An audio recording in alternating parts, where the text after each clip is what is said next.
we have our trucks, we have 4 trucks, and then we have a couple dismounted personnel. And we're walking on the road, and with this mission, we had a bomb dog because the road was known to have a lot of roadside bombs in it, so we didn't want to risk anything, risk losing one of our guys. So we had a bomb dog. They're always like 50 meters in front of the other dismounts. And when we were walking, the dog's trainer said, hey, was talking to my lieutenant and said, hey sir, all the people just went into their houses. And there's been cases where this happens, where everyone just disappears. And that's kind of a sign of, all right, keep your eyes out, we're probably going to start getting shot at. And my lieutenant looked at us and said, hey, you guys make sure you keep in good security, keep an eye on everyone, make sure if you see anything suspicious, let me know, we'll look at it. So then after that, one of the guys driving the trucks, he called down to my lieutenant and said, hey sir, we just got a call from an Afghan police commander saying that there's a potential ambush set up in a certain town. I forgot the name of it. But my lieutenant was very sure, no, we're not going anywhere near that town. Decides to take out his map, look on his GPS, looks at his coordinates, and we're right in the middle of the town. So he's like, hey, just make sure you guys are keeping your eyes out, looking. And then 2 pop shots go off. Pop shots, just two rounds are fired. And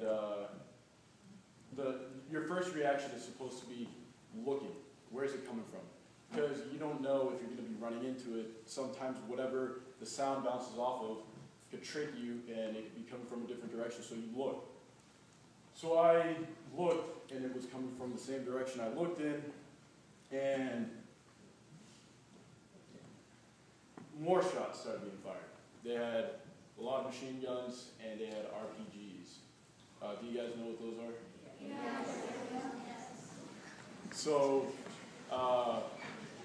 they start firing a lot more rounds, and at this point, I started running because I didn't have any cover where I was. So the only option is drop to the ground or run.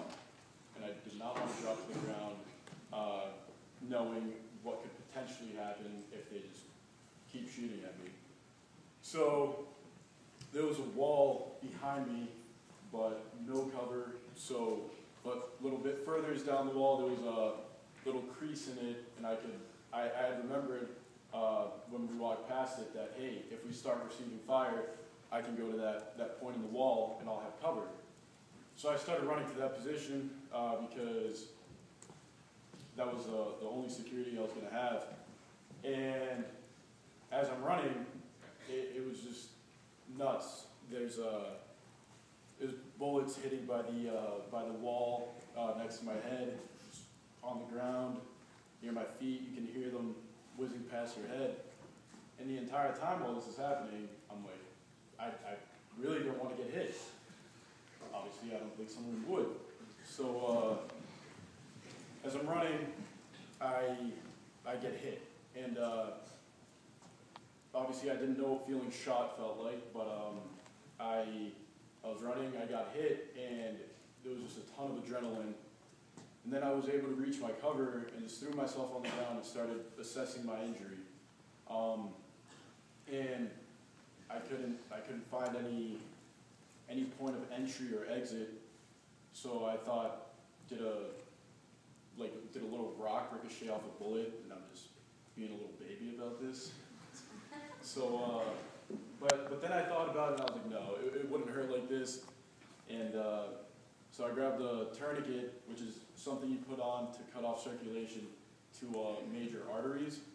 Because I thought about it and said, hey, I have my femoral artery in my leg, which is a pretty big artery, and I didn't want to risk something happening, so I snapped that on and start returning fire. And then more people start coming to me and say, hey, Rojo, are you hit? Yes. And obviously there's a lot of fire going on at that point, so we're yelling, and they couldn't hear me, and I said, yes, I'm hit. Where? And I said, I don't know, it feels like my leg though. And then we get the trucks to move forward, and they have some guns on them, which are pretty big. So they start shooting at the Taliban, and then they pick me up and start getting me to one of the trucks to take me back to the base so we can figure out where I was hit, if it's going to be, like how bad it's going to be, what's wrong. So we got back to the base, and they started assessing my wound and making sure that I wasn't hit anywhere else. Luckily, I wasn't. But as I'm laying there on a bed waiting for the helicopter to come in, they say, "Hey, Rojo, did you see your helmet?" I said, "No, what's up?" I already had kind of an idea of what it was going to be. So they bring me my helmet, and right in the back of the helmet, there was also a bullet in there. And I mean, I just feel pretty lucky on that part, being able to talk to you guys and tell you my story, especially with a case like this. But then they flew me to a big base in Afghanistan, to one that has a hospital, and then they cleaned out my wounds. And doctors decided we're going to leave the bullet in just because it didn't hit anything. It didn't hit my femur, it didn't hit any nerves. So they decided, hey, why are we going to go in there and risk messing up one of your nerves? Let's just leave it in. So I still have the bullet, which is somewhere around this area, which I have an x-ray of if you guys want to take a look at later.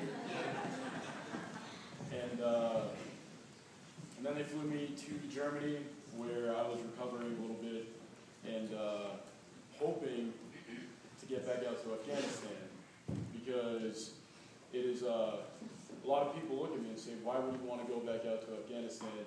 You already got shot, and it's very probable that you could potentially get shot again." But it's just like a brotherhood that, like, I know my guys are still out there doing the same stuff that I was doing with them, and they have to do it till March. And it just breaks my heart that I can't be there with them and help them out and just